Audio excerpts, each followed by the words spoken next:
Hi, my name is Daniel Barankin. I'm the founder and CEO of Six. Six is a financial technology company on a mission to unlock social mobility on a global scale by empowering anyone from anywhere to invest in anything.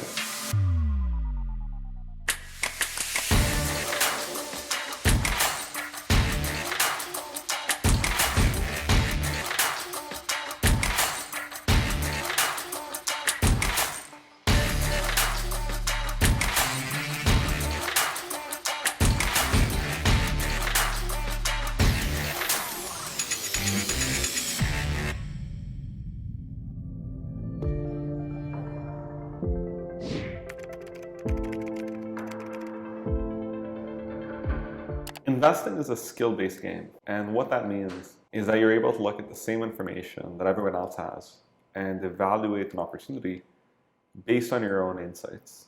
And what's really interesting, what I find most fun about investing, is that the gap between the information and the future, since no one knows exactly what the future will hold, comes from your deep conviction about where you think the world is going. And what's unique is that when you're conducting due diligence, no one is able to conduct that due diligence for you, in the sense that no one sees exactly what you see. No one understands exactly what your conviction is except you.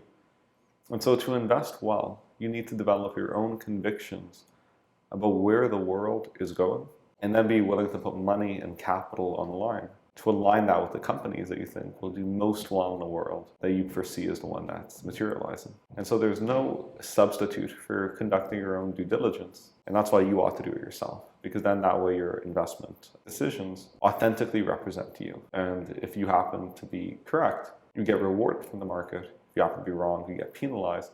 And in that feedback process, you learn things both about yourself and about the market that itself is unique and valuable.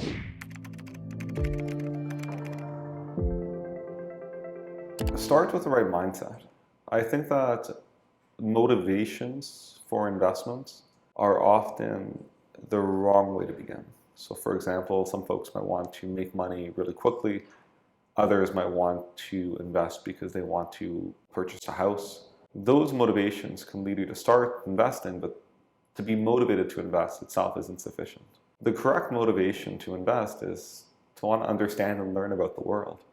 One of my favorite pastimes, which is a bit of an unusual hobby, is I love to read the prospectuses of companies that are IPOing, as well as companies that have IPO'd a long time ago, especially the business section, where they're essentially telling you all of the secrets that they have, all of the insights that they have. And from those secrets and insights, you're learning about what the market is, what the future holds, and you yourself come to a more complete understanding of the world around us and the world around you. And so the best piece of advice I can give around investing is invest because you want to find truth. And the truth that you want to find is not necessarily your ROI. It's the process of learning about how the world works. It's the process of learning the insights that companies have gained. And in the process of doing that, if you can be very, very successful, usually the investment returns will follow. It's no surprise that typically the best investors are the folks that understand the world the best. And so be one of those people that understands the world the best, and your returns will likely follow.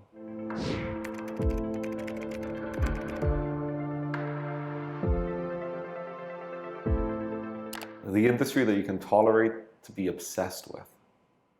Investing is about paying attention, especially active investing. And so oftentimes where I see a lot of investors go wrong is investors that are rushing and joining because they see momentum, they see the price of something rise, and they think it's going to go rise forever. Now, if prices could rise forever, at a certain point, the price would be greater than all the money in the world.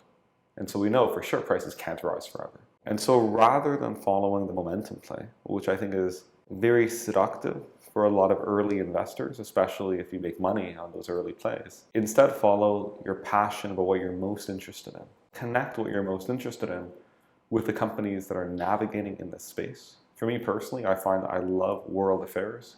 I love understanding the relationships between very large actors like nation states, as well as very small actors like individuals. And I find that those relationships and those stories and the broader themes are really well expressed in metals and mining. And so I'm very active in that space. Similarly, another passion of mine is futurism, looking at where the world is going. And to that lens, looking at technology companies and reading their insights, I find remarkably interesting. I also love sociology and anthropology, and so to that end, technology I find, especially as an aggregator with platforms like Airbnb, Uber, and others, teaches you a lot about human behavior. And so in terms of where to play, pick a spot that you're going to enjoy being in during good markets and bad. Develop the skill set, and with that skill set, align that with your conviction about where the world is going. And that's how you'll have the greatest opportunity and chances for success.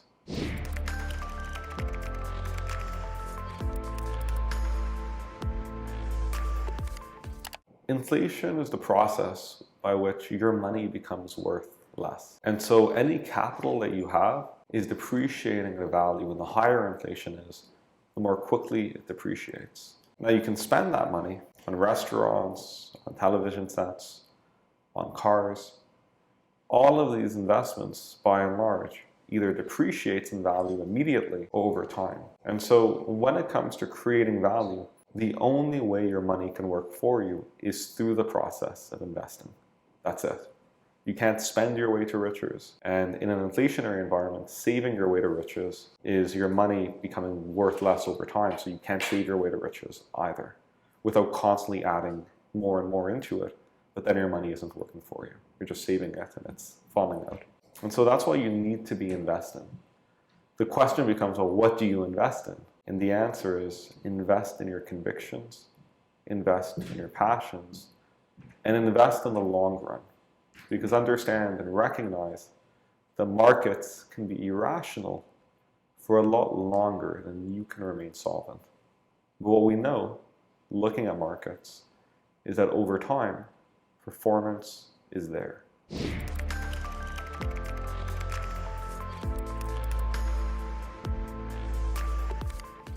I tell myself that markets and finance are a reflection of two things.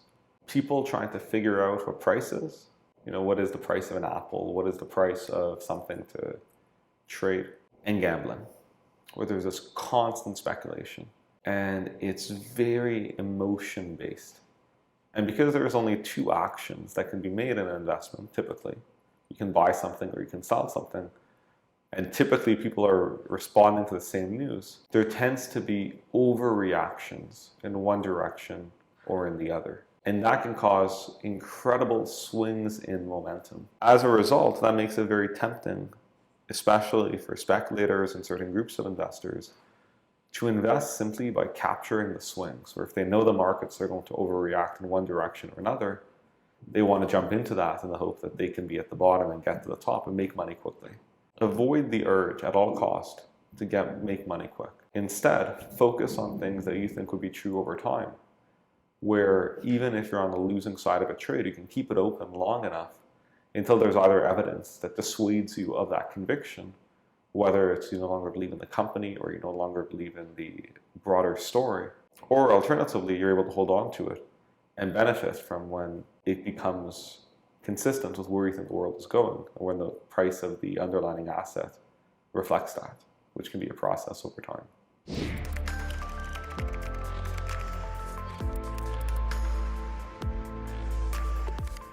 We've seen a number of shifts when it comes to investing.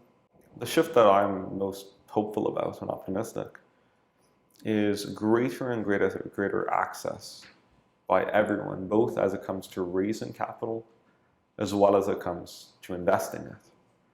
And we've seen this in a number of ways, and especially in the last decade and 2 decades, where the internet has made it so that anyone is able to, with a few clicks of a button, access financial information about a company. On SIX, for example, you can do that for free. You can also access the regulatory filings, regardless of where in the world you're from.